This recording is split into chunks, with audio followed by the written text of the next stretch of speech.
Welcome to the KayaCast, the podcast for cannabis businesses looking to launch, grow, and scale their operations.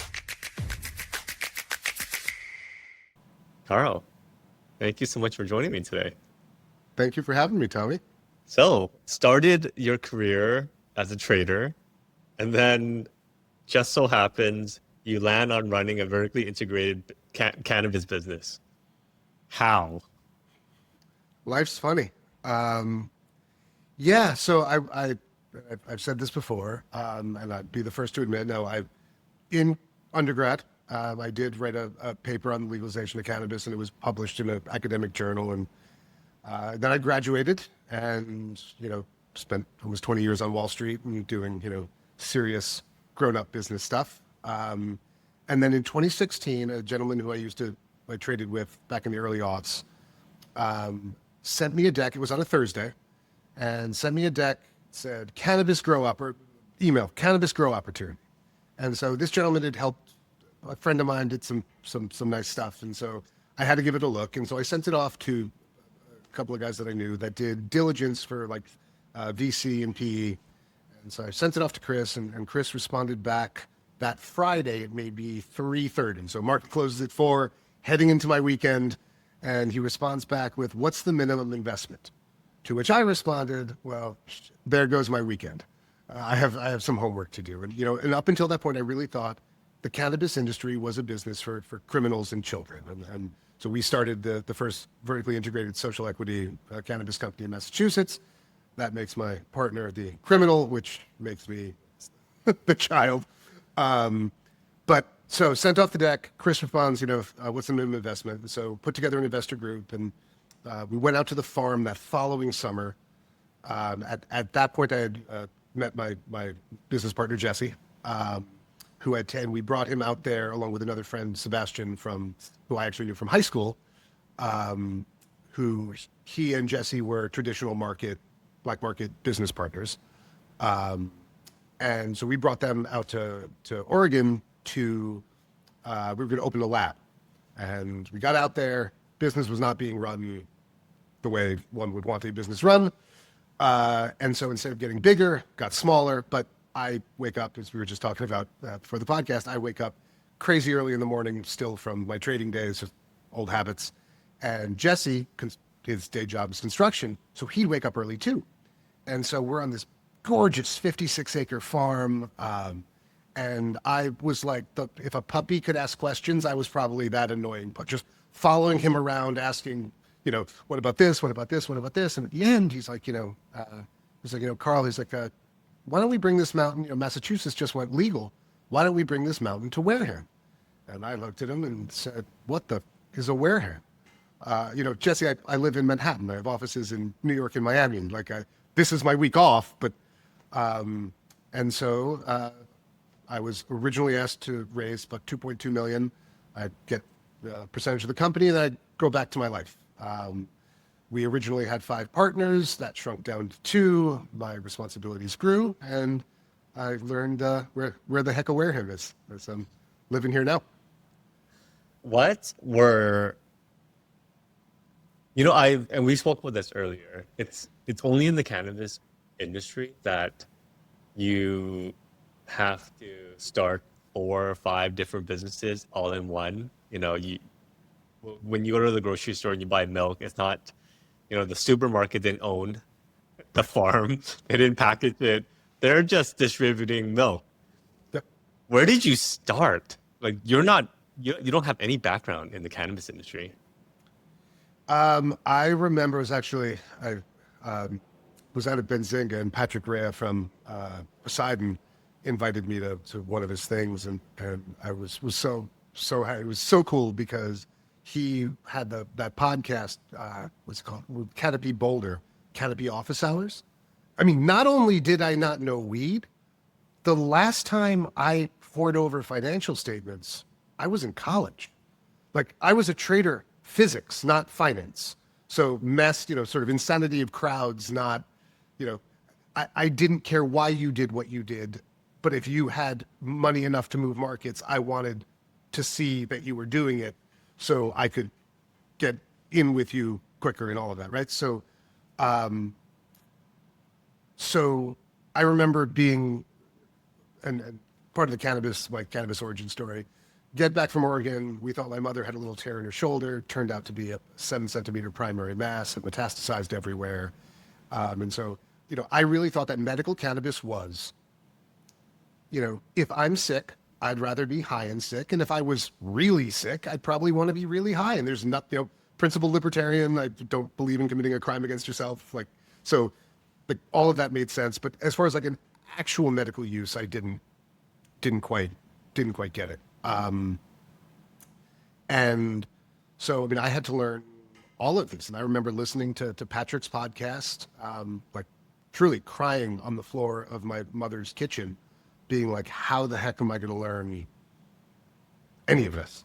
And originally, to answer your question, I will give my business partner, Jesse, full credit for this.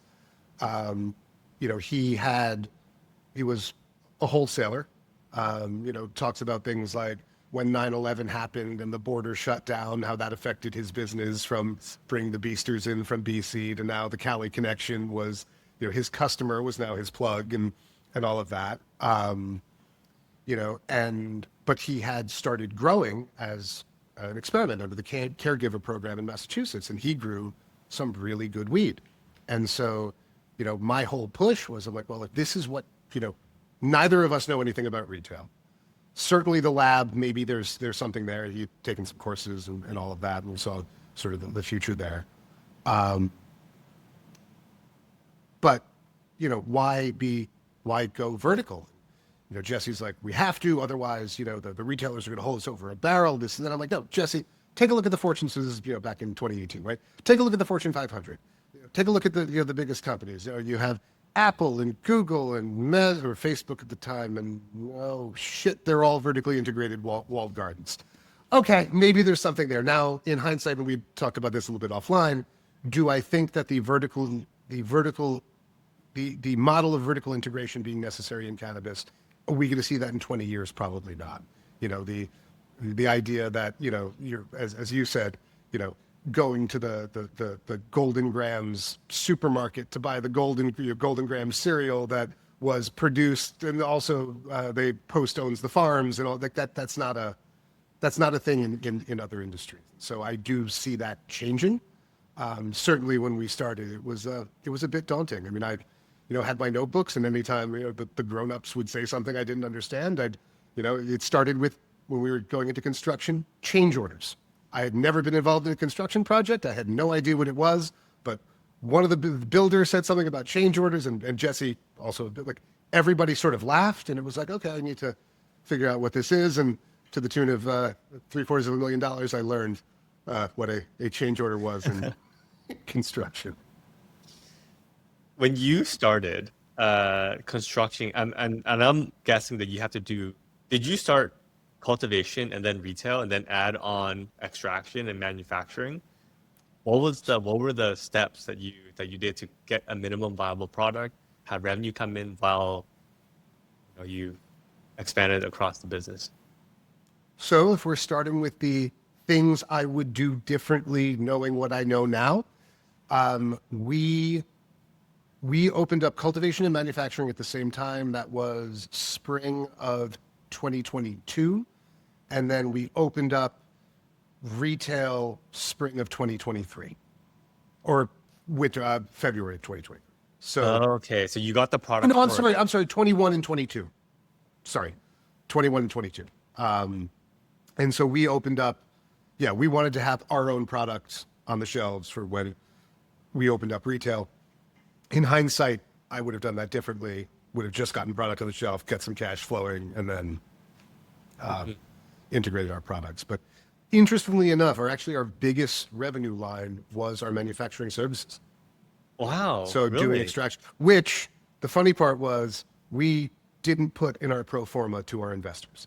So we knew we screwed up in our pro forma. Didn't know how, but yeah. They're all screwed up, right? Mm-hmm. We were told by investors, a number of them, the reason they invested in us is because ours was the most conservative out of any of the one. Flower was trading, I think, around $4,000 a pound. We were predicting $2,000 a pound within a couple of years. Like the whole the whole thing, right? But we figured we mismodeled something. We also knew that the lab would be a moneymaker. And so the idea was, let's model in using the lab to extract trade roots trim, some stuff for live resin to fill our menus and have a wholesale presence, but certainly not third-party manufacturing, doing toll splits and all of that. And that actually wound up being our biggest moneymaker. So whereas retail did not turn out the way we had hoped. So They're completely sort of made up different for. businesses, right? Completely Yeah. different.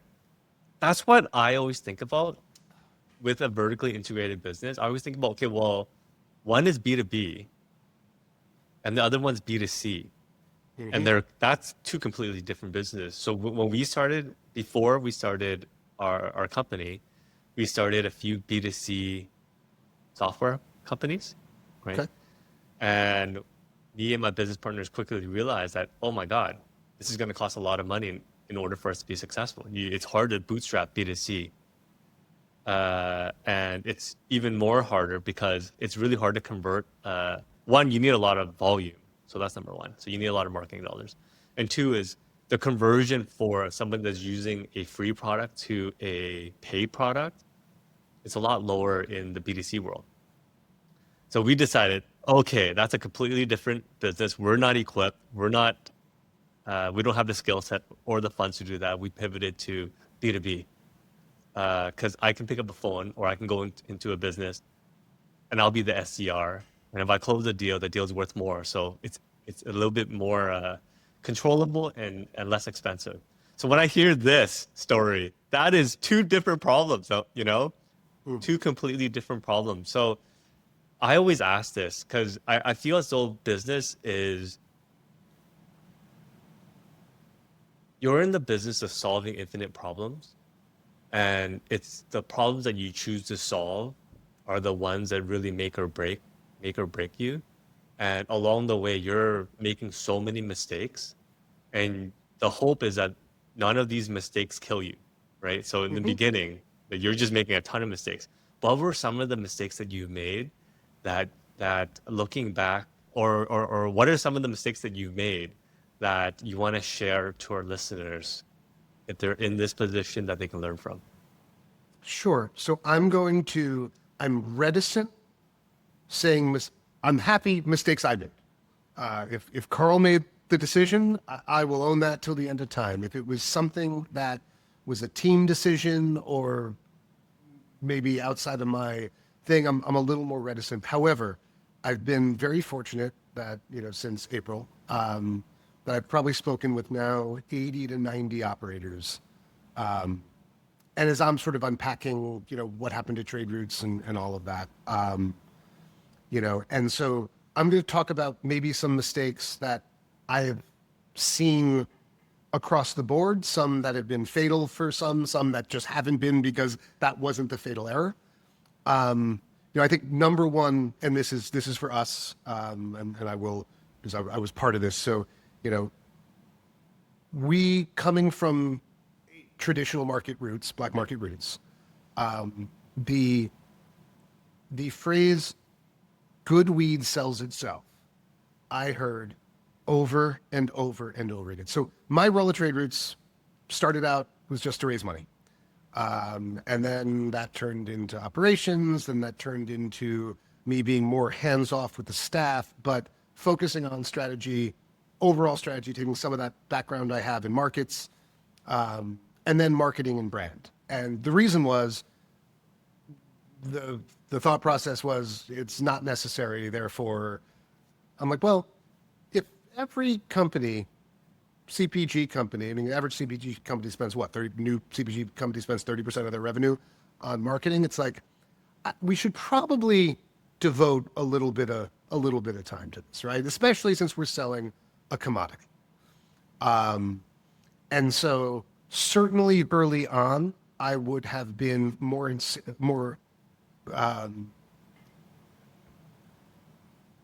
I would have more strongly advocated for, like, I never had a marketing budget. I had ad hoc, was able to do this, do that, figure stuff, and we were able to do stuff creatively, which on the B2B side was great. When you have, 100 and something cultivators, 100 something product manufacturers and 300 and something retail stores, it's easy to get to know, relatively easy to get to know everybody, right? And so, that was really useful. But actually owning the consumer, the companies in mass, especially in our size that I see that are successful, were obsessed, whether that's on the retail side. So, and then, take a look at like the Canna Provisions, what Meg and Eric, have done. I mean, you walk into that store and you could tell they're obsessed over their customer, right? I think Trade Roots had a little bit of an identity crisis because we produced, we won all sorts of awards for our concentrates. Massachusetts made it very difficult. So we in the lab, we did both ethanol and hydrocarbon extraction. And Massachusetts makes it very difficult because, so residual hydrocarbons, the amount of hydrocarbon that is allowed to be left in the product when it goes for third-party testing, the second most stringent state beside Massachusetts used to be Colorado. And Colorado was 800 parts per million that was allowed to be in the final product. They actually raised it to 5,000 parts per million, made it less stringent because that's the pharma industry standard. And if that's the pharma industry standard, the thought process is, then that should be good enough for cannabis. Massachusetts is 12. So 12? The air in, if you have to go in the tunnel, the Big Dig, if you had to go through the tunnel through Boston to get north of Boston, you're actually, the air is going to have more residual hydrocarbons than the product. If you've ever started your car, if you've ever lit a propane grill, certainly if you've ever used a lighter to light a joint, you're inhaling way more than this. But this was what Mass did. And our first hydrocarbon or lab director, John Wynn, who is now running a huge lab out in Minnesota, I believe. Somewhere out there. I think it's Minnesota, Montana, one of them. But he and his team, he was at a different place before we started. They figured out the post-processing to, if you take a look at a lot, and it's gotten better, but if you take a look at a lot of concentrates in Massachusetts, they're very dry. And that's because in order to purge out all of the gas, you're also purging out terpenes. And so there's some post-processing magic that happens. And so we would have people that would drive, you could buy up to 5 grams concentrate. You have people drive all across the state. You have people coming, allegedly from other states, to get our product. But our retail store was designed, we had, great mill work, you get the lighting, everything very similar to a jewelry store. The idea that we're going to, this elusive kind of curious, but the reality was our sort of Pareto principle consumer was, the heavy concentrate user. It was the construction workers that are coming in multiple times a day to buy pre-rolls or infused pre-rolls, trying to cater towards the, lotion and salve and sleep gummy. We didn't align our B2C marketing with what our core, who our core customers were. And so certainly knowing that, being obsessed over KPIs, things, we had talked about this a little bit offline, but, when we started, if cannabis is, $3,000 something bucks a pound, whether it costs you $400 or $800 to produce, you're still crushing it. When, retail, eighths are going for 50 or 60 bucks, it's very, you see it as new markets come online. You see it in the packaging. Happens every time. New market comes online and it's a box with gold foil and all this stuff and, probably, $3 or $4 worth of cardboard and all of this. And then what happens? Everything goes to flexible packaging and modeling, right? Like that's just sort of I was actually remember having a conversation, this was at MJ Biz maybe 2 years ago with Jack Grover from Grove Bags. Fantastic, certainly should have him as a guest. Just brilliant, it's the way he thinks. But, I think he said like 90% of disposable, like usable consumer products, I forget what the term that he used was, are in flexible packaging. He's like, go into a convenience store. He's like, what do you buy that you consume in a few days to a few weeks that's sold in glass. And it was like, okay, wait, perfume. And he's like, do people go through bottles of perfume in a week? And it's like, well, maybe some, but, you know, and it's like, okay, this is, you know, but again, when it's all, you know, champagne and, you know, all the craziness, then that doesn't matter. And so, you know, I think being obsessed about your costs and do that early. Don't wait. Yeah. Like if you know the market's going there anyway, skate where, you know, as my business partner Jesse would say all the time, skate where the puck is going, right? And so that would certainly be being more ruthless with our cogs early on, especially when you have these MSOs that are learning from every new state that comes online, that have data analytics teams, people that truly understand who their customer is, how to speak to that customer. Critically important, because we have to remember we are selling a commodity. So the brand is the delta between the commodity and the price that you get for it, that customers feel, you know, that extra, that you deserve that extra margin because whatever your product is doing, saying, feeling, you know, yeah. So I think those would probably be the big two that just come to mind. So no matter how successful you are, the math just doesn't math at a certain Right. point. Do you see that often in the cannabis industry? Oh, totally. And I mean, also remember when a lot of us build, you know, I know a little bit about most states. I know quite a lot about Massachusetts. And so Mass rolled out interesting because Mass went legal basically during COVID when customers were told, stay home, you're virtuous if you smoke weed. Oh, by the way, here's a check with Donald Trump's signature on it so you can go and buy the weed. And so we just saw a longer period of prices between $14 and $12 and $14 a gram. And then also at the time, capital was free. I mean, Tommy, we lived in a period of time where if you just went by age, the CFOs of most Fortune 500 companies had never meaningfully worked in a time where capital cost money. We had de facto negative interest rates since 9/11. So the thought that would change, I mean, I remember when we took on cost ballooned, our equity investors didn't want to be diluted more, so now it's okay to take on debt. And we were offering 12%. And I remember calling a friend, Mike Hennessy of Lineage Merchant Partners. He was the sell-side broker for the Cultivate Cresco deal in Massachusetts. We met him at a NECAN years ago, and just brilliant and wonderful resource. And I remember walking around outside, and he's like, take every dollar you can get. And it was like, I'm like, Mike, 12%? Like, that's, I think, what my credit card is. Like, that's, like, interest rates are negative. What are you talking about? And he's like, Carl, it's about to get hard. And, so all of a sudden, now, I mean, there's $6 billion in debt? Is that the debt bubble that's about to blow up towards the end of the year? You saw, and you even saw it with with the Trump rumors of rescheduling and all of that, right? Take a look at the pubcos.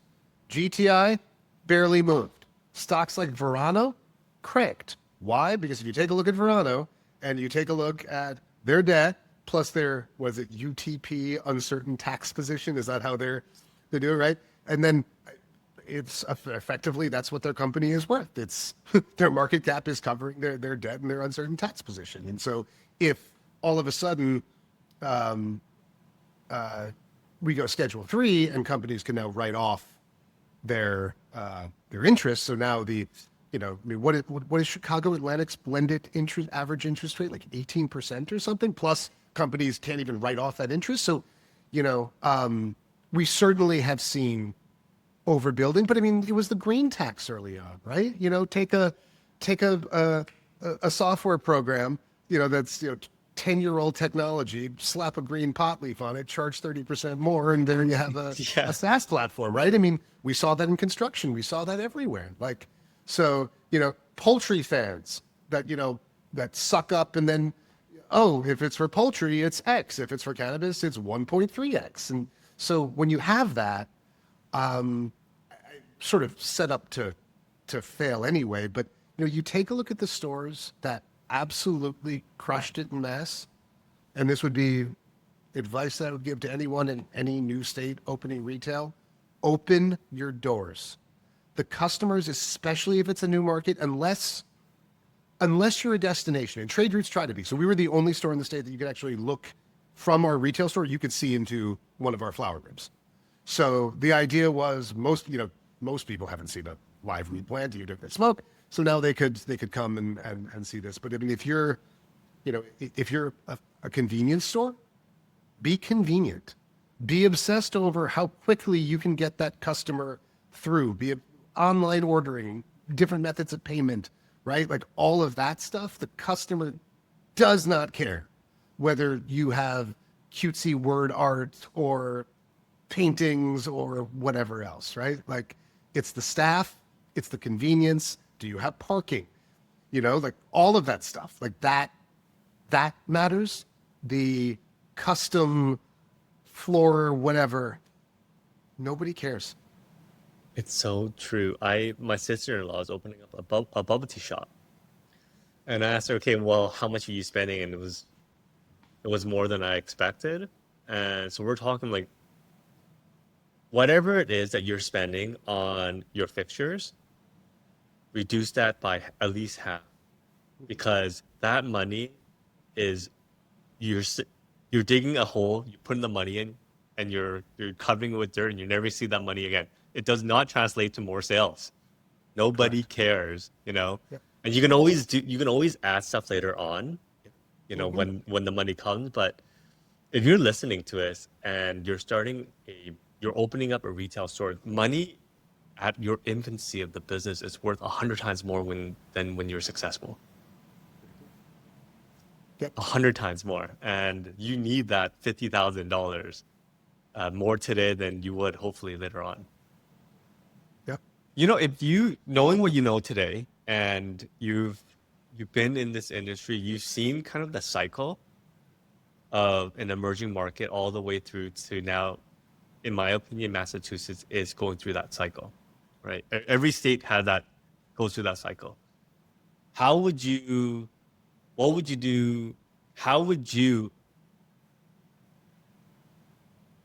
Which market would you open up a cannabis brand or store in? And how would you approach this new venture? Tommy, I don't know if I would. So I had a conversation with a gentleman. Going to be careful here.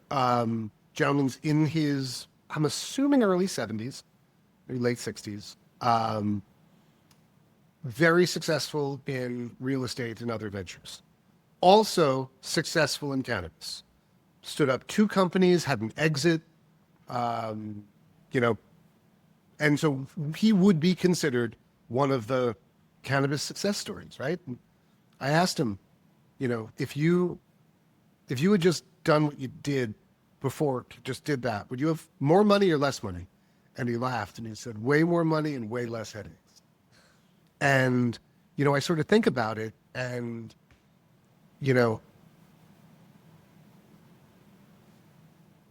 with all of this being said, new markets turning on, I don't know. I don't know what the latest, hottest, sounds like Minnesota's kind of turning into a shit show. Jersey, once the MSOs don't have the stranglehold on the inputs, how does that change? Connecticut's a total shit show. New York, 90% of the market's inversions? How do you compete there? Is there things I would do? So let me change that question a little bit and answer, if I were already committed to opening, what would I do? Certainly invest more on brand. That would be certainly in there, and owning the customer, not just the B2B side. Being ruthless with COGS early. from packaging and all of it, right? I think really understanding your customer, figuring out your lane, and being just aggressively focused on that, as opposed to vertical integration. And I thank Jesse for this. We would have been out of business way sooner had we not been vertically integrated, because had you saw the wholesale market in mass. You had Rev Clinics was in, I think, every store except for like 6. And that's wonderful when things are going well. But when all of a sudden you have all of the AR issues and all of that, it becomes a real problem. And so, had you focused just on that, you would have been in trouble. Had we just focused on retail, we would have been in trouble. If we just focused, there was a period manufacturing services wasn't the way it always was, because you have, new challenger companies coming in and offering unsustainable deals to try to get customers and all of that. And so, I think if somebody's listening to this and, is at that point of, I'm thinking about getting into the industry, ask yourself why, right? Now, do I know some folks that have made exceptional amounts of money? Yes. Is it the majority? No, it's not. The picks and shovel side, certainly, go back to the gold rush and all of that. There's certainly something there. But, on the operator side, is, figure like, okay, are you launching this to sell it? Okay. Who's the buyer?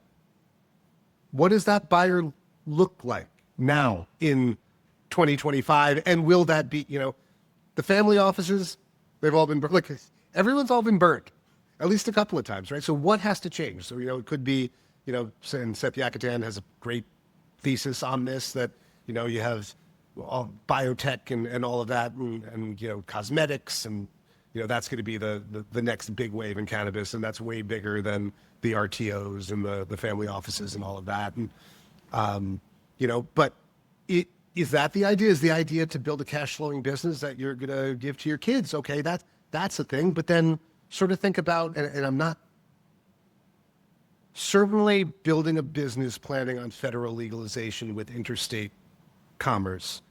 I have heard this is going to be 2 to 3 years away since Jeff Sessions ripped up the Cole-Ogden memos, right? So so to try to build a business on that, That's tough. That's, and I really do see, with this Trump thing, and not to talk politics in any way, but, if you sort of listen to the subtext, this is for medicine, right? He has Pete Hegseth and, veterans that are in his ear about, cannabis and psychedelics and the help with all of that. And that's great. They could do that and then just close the intoxicating hemp loophole, close all the other stuff. I mean, there's a lot that will give you this bone, but then also appease whatever the other side is, the prohibitionists for that stuff, right? And so, but if cross-border, this is I would think an eventuality. It's just a matter of when, and that when could be a long time down the road. But if you take a look, okay, so how does this play out, right? We talk about tobacco. Tobacco's here, right? Like they're already, they're in it. They're just not in it yet, right? And so, when Altria or RJ, whoever, right? Like when the federal government starts, putting together, promulgating the regs for all of this, they're going to take a look and go, okay, well, cannabis, that's like tobacco. We're really good at regulating 5 tobacco companies. Are they gonna, and as the tobacco companies lobbies are lobbying for the regulatory creep that'll keep out competitors, right? Like, what does that look like? Labs? One of the things that we talked about at Trade Roots a lot is recognizing what a special time this is.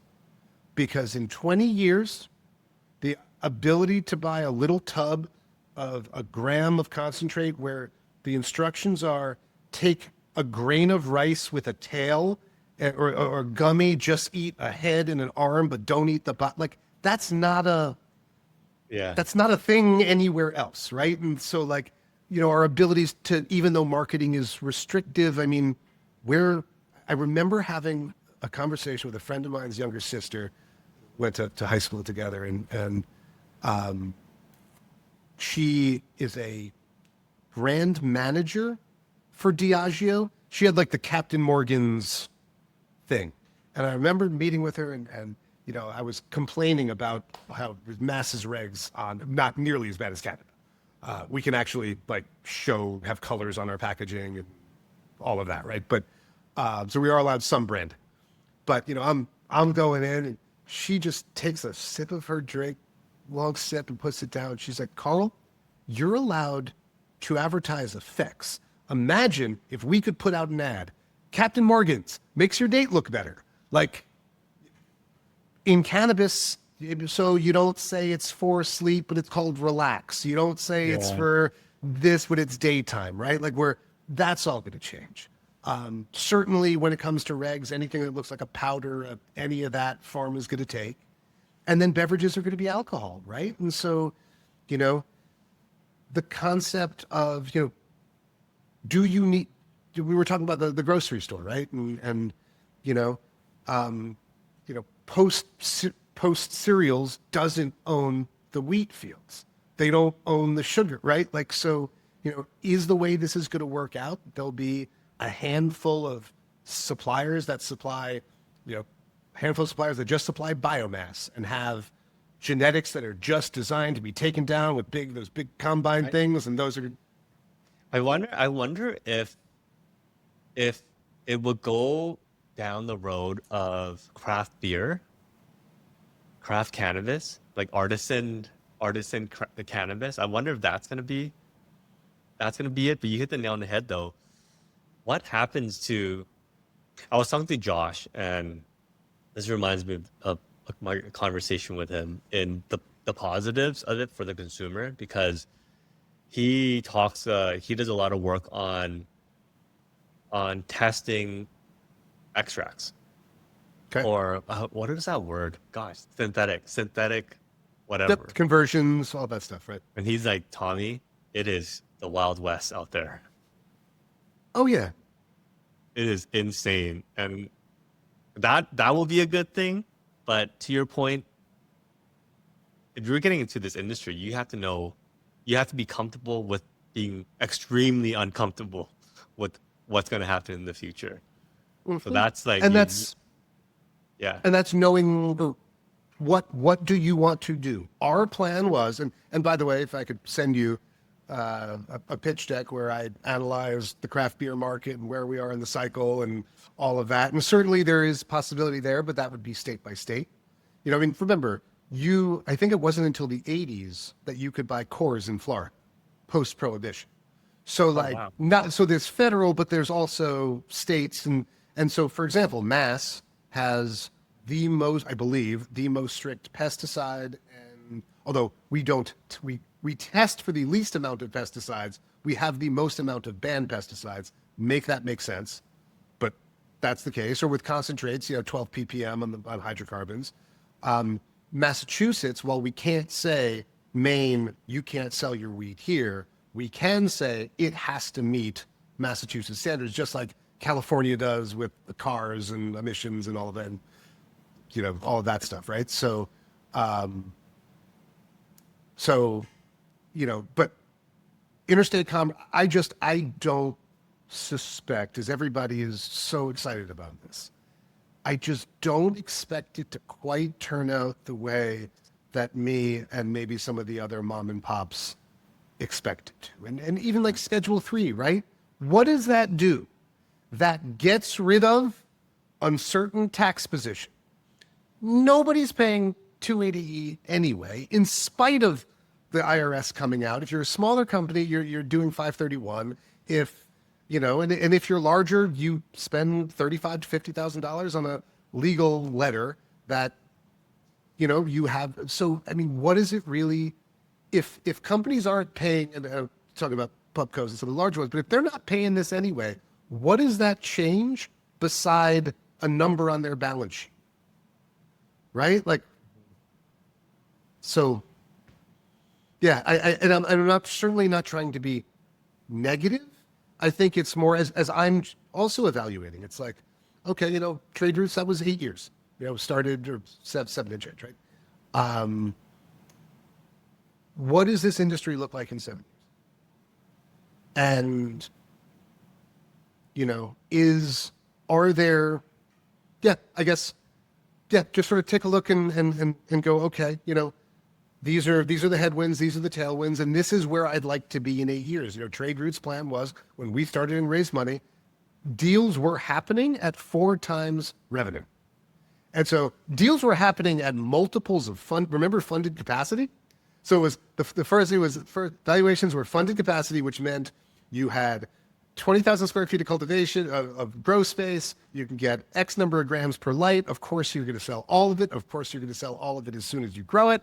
And this is right. And then that went to actual real revenue. So not just pro forma stuff. And that went to EBITDA. That went to adjusted EBITDA. Then everybody realized, well, it's all effery there anyway. And so, I mean, the latest deal that I heard in Mass was a retail store, and it sold. Now, it was all cash, no seller's note, but 0.6 times revenue. Wow. Yeah, that's a huge, huge difference. So, Huge. if the idea is, that this is going to be, the build it and massive exit, I also, even on the bigger side, right? Like,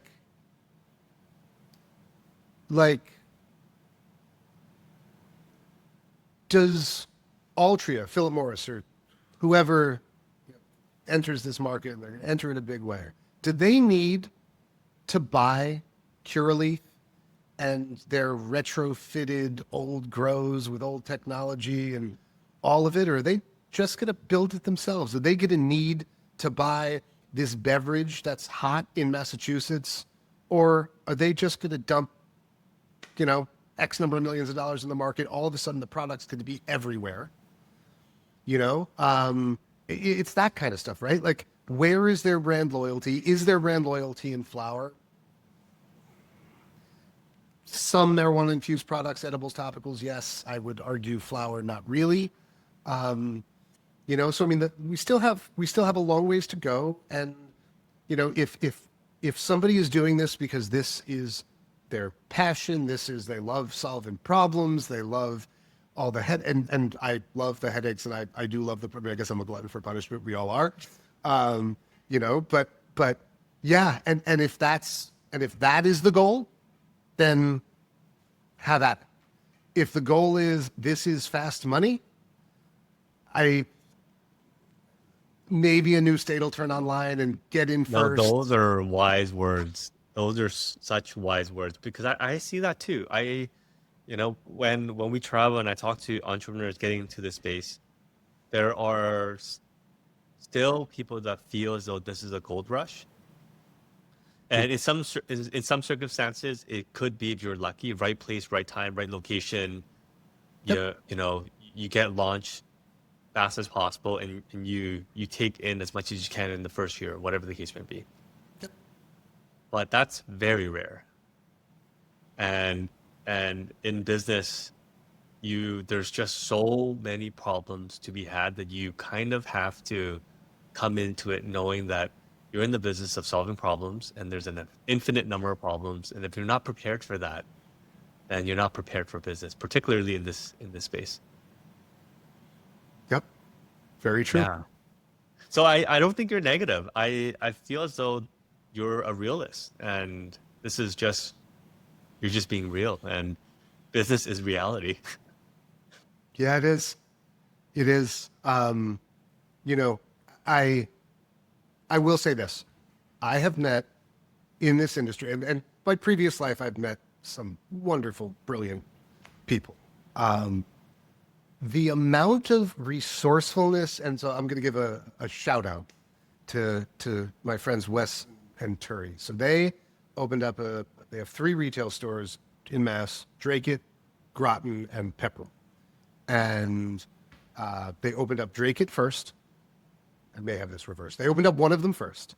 And so Massachusetts, the way it works is Commonwealth, if a town, so it was proposition or question 4, which was the legalization question. If less than 50% of the town voted yes to the question, then the town has the right to either ban or put a moratorium on retail sales, or tie the number of retail licenses to, I believe it's 20% of the liquor licenses or 10% of the liquor licenses in that town.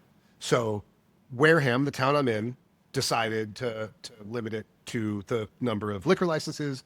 We're a town of 22,000. There are 27 liquor licenses in this town. What? Yeah, if you ever want to come down here to party. No, that does include restaurants and all of that. But so with that, they rounded up. That's 3.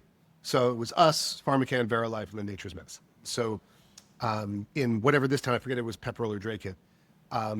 It was supposed to be based on liquor stores 2, but they awarded 3 host community agreements and actually awarded them. So now the choice is, do you sue? How does that work? And all of it. No. So what these guys did was they went to a local pizza shop and said, so one of the gentlemen's an attorney, and he said, we will pay for you to get a beer and wine license. We'll do all of the legal work. We'll pay for the license and all of it if you get it. They said yes. They then took their store, retail store, split it in half, opened up Treehouse Wine and Spirits on one side, and then Treehouse Dispensary on the other side. That got the number of liquor licenses over the amount, and so then therefore they could have their cannabis license. Wow. But it's like that level of just, okay, here's a problem. We're going to get around it. I mean, we had to have the NFPA fire code rewritten for our lab, like for ethanol extraction. Like there have just been things that have just been like, okay, this looks like it's the end of the road. Okay, just got to be creative and figure it out. So one of the things I also will say, like, I don't know what the Venn diagram of people not in cannabis who happen to listen to this podcast, but, you know, I do see online people, you know, having a hard time if they worked in cannabis and are leaving, trying to find jobs elsewhere elsewhere outside of the cannabis industry. And it's like, if you need people who are resilient, creative, have grit, like the cannabis industry isn't smoking weed all day. And I mean, maybe at some level, but, you know, certainly not at management or anywhere else. And you know, just some of the most resourceful, creative people you could ever have on your team. So I wish that message was spoken more loudly. Mm-hmm. No, you hit the nail on the head. It's a very unique industry in terms of the problems that people encounter, and it's county by county, city by city. It's insane. It's madness. Carl, I know that, and I'm cut this out. I'm speaking out of turn. Maybe not. I don't know. But if businesses wanted to reach out to you, because you have a wealth of knowledge, Thank you. You've seen it, and they're right now looking at, okay, well, you mentioned that you gotta reduce your COGS, and they need help in actually approaching this. Is that something that you're currently helping businesses today? Helping friends, considering bringing it to something to monetize. Certainly anybody, for whatever reason, reach out. I'm on LinkedIn. Also, my email is Carl, Carl, at Giannone, Giannone.co. If you have questions, reach out. I'm happy to help as much as I can. You know, there are mistakes that we made that you don't have to. So yeah, email me, message me. This one thing I do find, and this is, Tom, as you're gonna be my therapist now, I find just maddening about this industry. Why do we feel the need to reinvent the wheel? Let's just start at business best practices. Why why don't, and I don't know if it's the same up in Canada and you guys have bigger, the Canadian LPs and all of it, but like in my past life, if you applied to work with me and I saw, oh, you worked for this other employer, oh, I know that person or that company, I'm going to reach out. In cannabis, for some reason, I don't know, we're all like, I don't know what it is. Maybe it's some of that traditional market, black market sort of caginess or whatever, but like reference checks. I mean, I could count on one hand the number of times I've had people reach out for reference checks. And if someone's going to put me down as a reference, I give really good references, which mean, and I would tell anybody who worked with me that, please let me speak with, like, I'm good at this. And if you're a fit, certainly I can help communicate that, which means the employer didn't want to reach whoever in that, right? Or just, why don't we have a rock solid ERP system? Why don't, like, just sort of all of the credit checks. We have this major AR issue, certainly in Massachusetts, and but like companies are just, oh yeah, sure, you can have 50 grand worth of products because you want it. And like, okay. I mean, so yeah, like, I think